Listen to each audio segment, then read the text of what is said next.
फिर वो तेजी से लौट पड़ा। कदमों में जल्दी थी लेकिन दिल में शांति। वो सीधे उसी स्थान पर पहुंचा जहां साधु महाराज निर्जीव से पड़े थे, जैसे उनके जीवन की आखिरी उम्मीद सिर्फ राजवीर की वापसी से जुड़ी हो। लीजिए महाराज, मैं जल ले आया हूँ। साधु ने जल पीते ही राजवीर को गहराई से देखा। उनकी आंखों में हैरानी और आश्चर्य साफ झलक रहा था। बेटा, क्या सच में तुमने इसी तालाब से जल लिया है? हाँ महाराज, आपने कहा था और मैंने निभाया। मुझे लगा था कि तुम जल नहीं ला पाओगे, क्योंकि मैं जानता था कि उस तालाब में एक डायन का वास है। जब भी कोई मनुष्य जंगल में आता है, मैं हमेशा उसकी ऐसी ही परीक्षा लेता हूँ। अक्सर मैंने देखा है कि वो मनुष्य डायन के डर से भाग जाता है, लेकिन तुम पहले मनुष्य हो जिसने उस डायन की पहेली को हल किया और मेरे लिए जल लेकर आए हो। इतना कहकर साधु ने अपनी आंखें बंद की और कुछ मंत्र पढ़ने लगे। तभी वहां रंग बिरंगी किरणों के साथ एक सुंदर हिरण प्रकट हो गया। तूने मेरी मदद की है, इसीलिए मैं तुझे ये भेंट देना चाहता हूँ। साधु महाराज, इतना तो मुझे पता चल गया है कि आप कोई चमत्कारी साधु हैं, परंतु मैं इस हिरण का क्या करूंगा महाराज? इसे अपने घर ले जा और अपनी बेटी की तरह पाल इसे। और याद रख, ये हिरण तेरी किस्मत बदल देगा। मैं जानता हूँ कि तू सबसे ज्यादा अपनी किस्मत की वजह से परेशान है, वरना तेरे अंदर कोई बुराई नहीं है।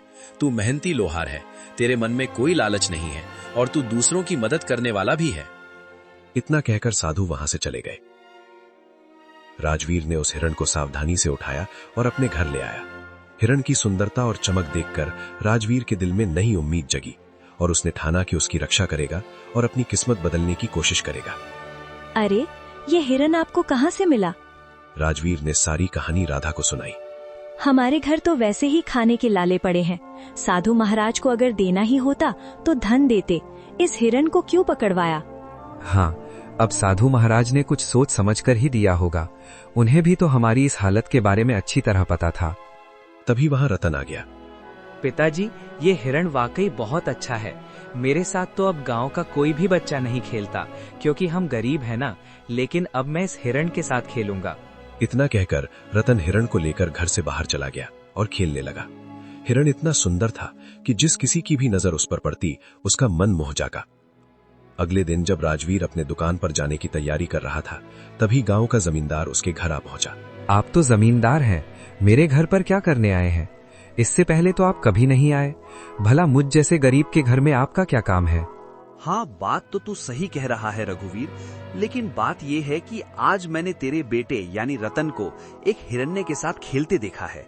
वो हिरन वाह वाह वाह बहुत ही सुंदर था, और तू जानता है कि मुझे जानवरों को पिंजरे में रखने का कितना शौक है, तो मैं वो हिरन खरीदना चाहता हूँ। राधा यहाँ सुनकर चौकस हो गई।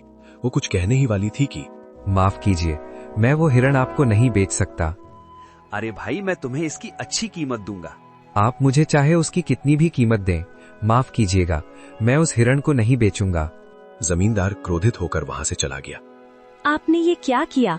जमींदार हमें इसकी अच्छी कीमत दे सकता था, हमारी हालत कुछ बेहतर हो सकती थी। मैं ये हिरण नहीं बेचूंगा राधा, क्योंकि ये हिरण मुझे साधु महाराज ने भेंट किया था, और भेंट की हुई वस्तुओं को कभी बेचा नहीं जाता। कुछ दिन ऐसे ही बीत गए।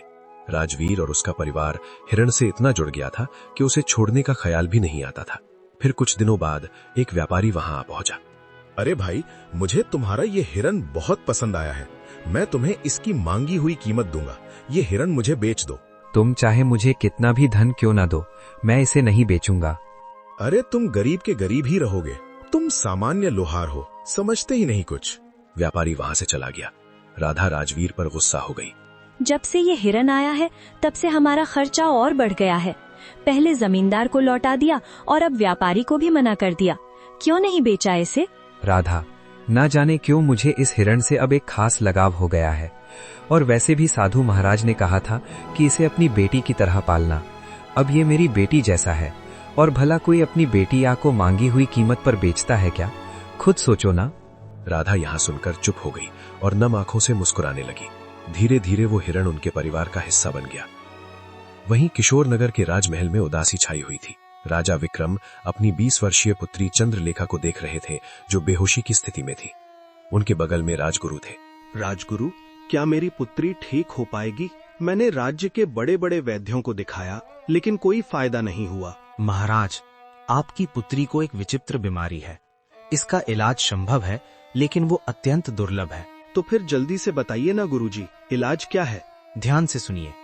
एक मायावी हिरण का आंसू और एक गरीब मनुष्य का आंसू, जब ये दोनों एक साथ मिलेंगे तो वे एक दिव्य पुष्प में बदल जाएंगे।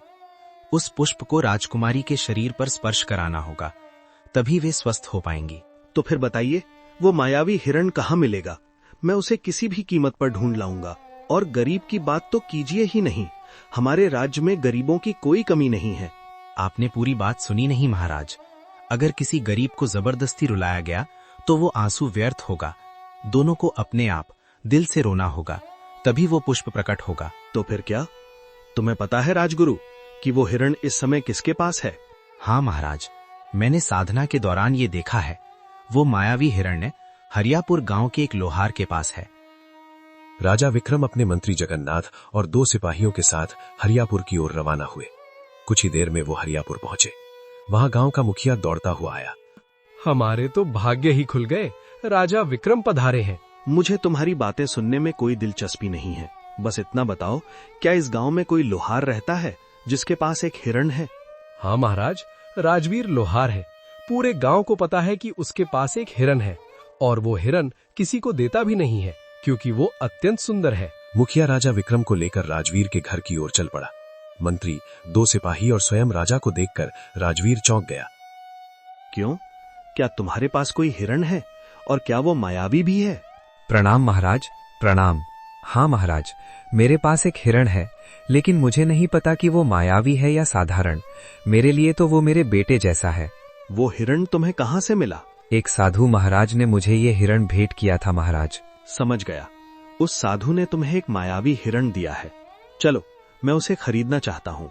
क्षमा कीजिए महाराज, मैं इसे बेचना नहीं चाहता और बेच भी नहीं सकता। महाराज, ये इतना ही मूर्ख है कि जमींदार ने भी इसे खरीदने की कोशिश की, मगर उसने नहीं बेचा। हमारे गांव का सबसे बड़ा व्यापारी महंगी कीमत देने आया, लेकिन फिर भी वो नहीं बिका, और अब उसने आपको भी मना कर दिया है। उसकी हिम्मत तो देखिए। देखो लोहार, मुझे उस हिरण की बहुत जरूरत है। मैं तुम्हें उसकी महंगी कीमत दूंगा, समझ रहे हो ना? महाराज, मैं नहीं दूंगा, क्षमा कीजिए। मैं तुम्हें आधा राज सौंप दूंगा, बस मुझे वो हिरण दे दो। नहीं महाराज, अगर आप मुझे पूरा राज भी दे दें, तब भी मैं उसे आपको नहीं दूंगा, क्षमा करें। सिपाहियों, इस लोहार को बंदी बना दो और उस हिरण को पकड़कर महल में ले आओ। चलो। सिपाहियों ने राजवीर और हिरण दोनों को पकड़कर महाराज के सामने पेश किया। कैसा लग रहा है अब मूर्ख? मैं तुम्हें आधा राज्य देने को तैयार था और तुमने इनकार कर दिया। अब मैं तुम्हें उस हिरण को बिल्कुल नहीं दूंगा। आखिरी बार देख ले इसे, मूर्ख कहीं के। महाराज, मैं जानता हूं कि आप जो निर्णय लेते हैं उस पर अडिग रहते हैं। बस आपसे मेरी एक विनती है, मैं अपने इस हिरण को एक बार गले लगाना चाहता हूं। मैंने इसे अपने बेटे जैसा चाहा है। जा, तुम्हें इतनी मोहब्बत है तो जा, गले लगा ले इसे। राजवीर दौड़कर उस हिरण को गले लगा लिया। दोनों की आंखों से आंसू बहने लगे, और जैसे ही वो आंसू धरती पर गिरे, वहां एक नीला फूल खिल गया। महाराज, यही वो फूल है जो आपकी पुत्री को ठीक कर सकता है। राजा विक्रम दौड़कर फूल लेकर अपनी पुत्री के कमरे में गए। फूल जैसे ही पुत्री के शरीर को छुआ, होश में आ गई। राजा विक्रम खुशी से राज दरबार वापस आ गए। मुझे माफ कर दो रघुवीर, मैंने अपनी पुत्री के प्यार में अंधा होकर तुम्हारे साथ अन्याय किया। तुम्हारे आंसू सच्चे थे। अब मैं समझ गया कि तुम कितना सत्य बोल रहे थे। तभी वहां साधु महाराज प्रकट हो गए। महाराज, ये गरीब लोहार किस्मत का मारा है। उस हिरण को मैंने ही उसे भेंट किया था, और मैंने कहा था कि ये उसकी किस्मत बदलेगा। मैं जानता था कि आपकी पुत्री का इलाज उसी मायावी हिरण से होगा, लेकिन वो तभी संभव था जब हिरण पालने वाले की आंखों से सच्चे आंसू निकलें, और सच्चे आंसू केवल सच्चे इंसान के निकलते हैं।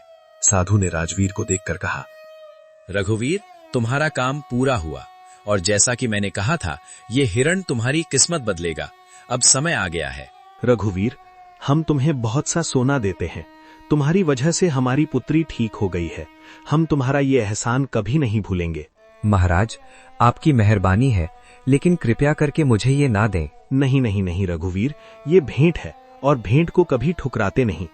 आज से तुम मेरे राजमहल में मेरे सलाहकार बनकर रहोगे, और मेरे खजाने की रिक्शा का काम तुम्हारे कंधों पर होगा। तुम सच्चे इंसान हो, और हाँ, जिस गांव में तुम रहते हो, आज से तुम उस गांव के जमींदार हो। वो पूरा गांव अब तुम्हारा होगा। राजवीर पूरी दौलत लेकर अपने घर वापसी की राह पर निकला, जो उसकी मेहनत, ईमानदारी और सच्चाई का अनमोल इनाम था। इस तरह एक सामान्य लोहार अपनी मेहनत और प्यार की वजह से अपनी किस्मत बदलने में कामयाब हो गया। उसका जीवन अब पहले से कहीं ज्यादा खुशहाल और सफल था, और वो अपने गांव के लिए एक मिसाल बन गया।